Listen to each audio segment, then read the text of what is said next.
What up, guys? Back again with another UFC fight picks video on the UFC 234 card. Whittaker versus Gastelum. I'm gonna go ahead and do the main card picks in this video. So let's go ahead and get started here. So on the main card, we got Jimmy Crute versus Sam Alvey, light heavyweight fight here. So we got Jimmy Crute undefeated, 9-0, and you obviously got the veteran here, Sam Alvey, who's coming off a loss. Crute's coming off a win here. Crute got a win against Paul Craig, who's pretty much just a grappler, all submissions, long rangy grappler. And now he's gonna fight Sam Alvey, a guy with knockout power, good takedown defense. But the thing about Sam Alvey is that this guy, he's not a very high volume striker. This guy's all about just kind of hitting you with that one shot. So that's why usually I don't really like picking Sam Alvey here in his fights. Also has a lot of wins by decision, but this guy's very inactive in his fights. Let's go ahead and check his last couple fights here. So his last fight, he actually got knocked out by Nogueira. He got knocked out in the second round. Before that, he actually knocked out some guy, Prochnio, in the first round by KO. That was at, obviously light heavyweight. I think that was his light heavyweight debut, or I don't know if that was his first light heavyweight fight, or it's his first light heavyweight fight in the UFC. But either way, he fought against Prochnio at light heavyweight, where he got that knockout win. And before that, he lost to a more technical striker, M.O.E, and lost by decision. He beats Evans by decision. But yeah, usually if this guy doesn't knock you out, like at all in the fight, usually it's a close fight and he probably ends up losing because he's not very high volume. Of course, sometimes he wins some of those fights too, but I think in this case, Crute, he's in his hometown pretty much. He's in Australia. Obviously, the card is over there in Australia. So you got to think they're gonna want to pick Jimmy Crute here as the winner if it goes to decision. But I like Jimmy Crute here overall. I think he's probably the better striker. He's more fluid on his feet. He moves a lot. He's very young. He seems well-rounded. He goes for takedowns. His striking looks good, and yeah, he's for sure going to be way more active than Sam Alvey here, especially on the feet. I think Sam Alvey's only chance here to win is just to get that knockout punch. The thing about Jimmy Crute, it does look like he's kind of hittable, so that is kind of like a little bit of a weakness there. The odds, I want to say Crute was a very slight favorite. But yeah, I'm gonna go ahead and take Jimmy Crute here in this matchup, guys. I think he'll probably just beat him up the whole fight. Maybe just win by decision here, win on points. But there's also a possibility he gets a finish. He does have knockouts, so maybe we could see like a second round knockout or something like that. But I'm gonna go ahead and just pick Jimmy Crute here to win by decision. All right, guys, moving on to the next fight. We got a female fight here. De La Rosa versus Nadia Kesem. So Kesem here is making her flyweight debut.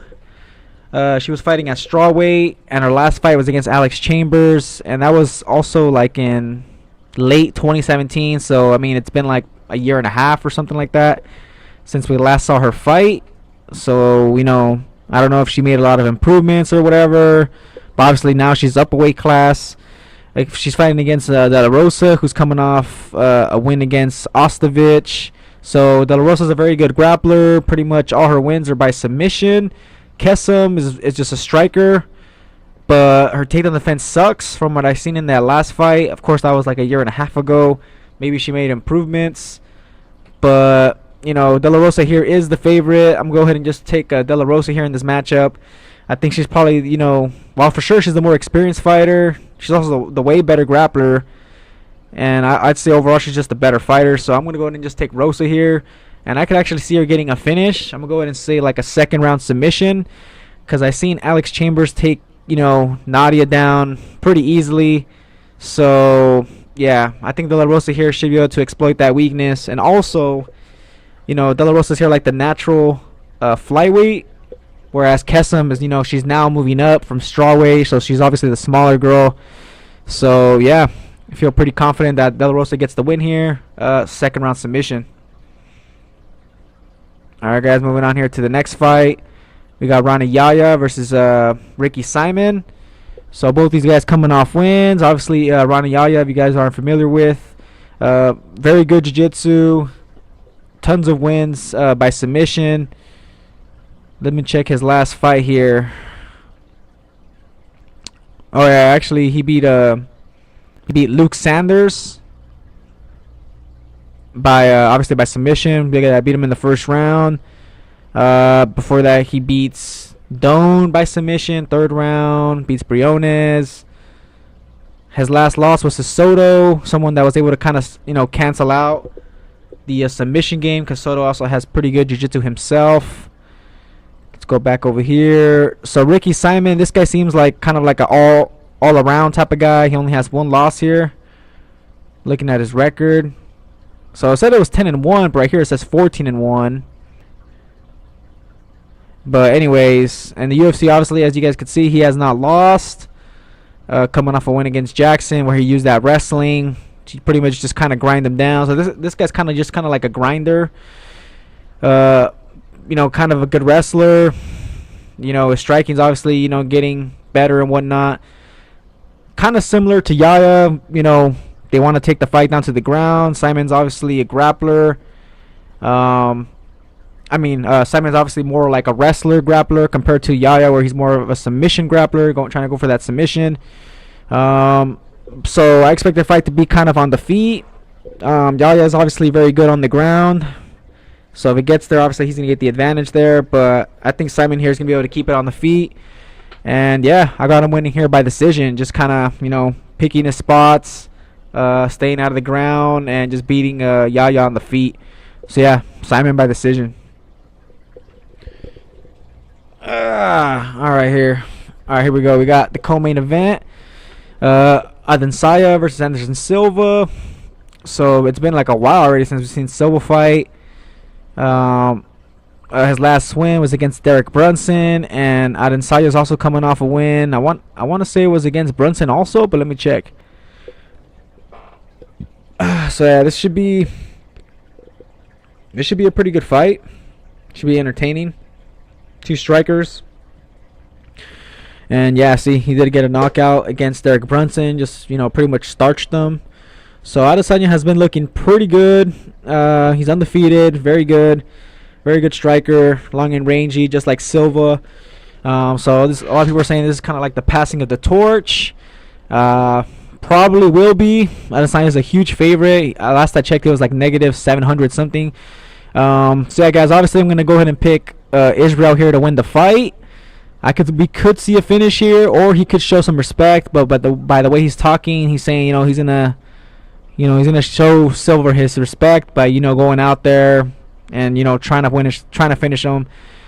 So yeah, I could see, like I said, Israel getting the finish here. So I'm going to take Israel to win. I'm going to go ahead and say second round knockout. Silva, I mean, he's a good striker, but obviously he's been getting older now. And yeah, I mean, Adesanya is kind of like a younger version of himself. So, I mean, yeah, I'm just not going to pick against Israel here. Hopefully Silva's able to, last. I mean, I'd like to see the fight go 3 rounds, but I do think Israel will eventually catch him and finish him, probably in that second round. So yeah, let's go Israel, second round knockout. Alright guys, now we're on to the main event. We got Robert Whittaker versus Kelvin Gastelum. Yeah, it should be a pretty good fight. Both these guys pretty much in their primes. Both of them really good strikers. I think Gastelum has the boxing advantage. Whittaker has better kicks. Gastelum's a wrestler, but obviously he has very good boxing. Like I said, I think he has better boxing than Whittaker. He has a really solid 1-2. Packs a lot of power. Whittaker's obviously just a fucking beast. He beat Romero both times. Was able to actually, survive from Romero's shots, and that's pretty hard to do because, man, that guy just packs that punch, packs that power. But those two fights with Romero, I think they could have softened that chin of Robert Whittaker, and Gastelum packs a pretty damn good punch. So you know what, guys, I'm gonna go ahead and take the underdog here, Kelvin Gastelum. I think Whittaker is actually like a negative 200 something favorite. So I think you're getting pretty good value here on Kelvin Gastelum, and I could for sure see him clipping Whittaker here in the fight and dropping him and getting that knockout, getting that finish. Like I said, Gastelum's also a wrestler, so I do think he has the wrestling advantage. But Whittaker has really good takedown defense. Yeah, 84% takedown defense there by Whittaker. But primarily I do see the fight being on the feet, and I just see Gastelum landing better shots. Like I said, Whittaker has better kicks, but Gastelum has those hands and he has that power. He also has a better chin than Whittaker, I would say, since Whittaker did have those wars with Romero. Like I said, I think his chin got a little softened up. So yeah, perfect opportunity here for Gastelum to get that knockout, and I could definitely see it happening here. So Gastelum had something on his cheek. They were saying it's ringworm or something, and then something in the back of his neck. So I don't know if that's gonna really be an issue here. Yeah, hopefully not. I mean, he made the weight, and he looks good. So yeah, I'm all in on Kelvin Gastelum. I see him getting a finish. I'm gonna go ahead and say, maybe the first round or two, Whittaker's gonna be looking good. Obviously Gastelum's gonna look good also, but I think Whittaker will probably squeak out those rounds. Eventually Gastelum's gonna be able to catch him. So I'm going to just say Gastelum. It could also be an early finish, like maybe a first or second round knockout, but I think Gastelum here will take it to the third round, where he'll cleanly catch him and he'll get that third round knockout. But yeah, I do see him getting that win. Alright guys, so that's gonna be it for my main card picks. So to quick recap here, I got Jimmy Crute decision, De La Rosa second round submission. I got Simon here by decision, Adesanya second round knockout, and Gastelum third round knockout. Alright guys, so that does it here for my main card picks. Subscribe for more videos. Enjoy the fights, and I'll catch you guys on the next one.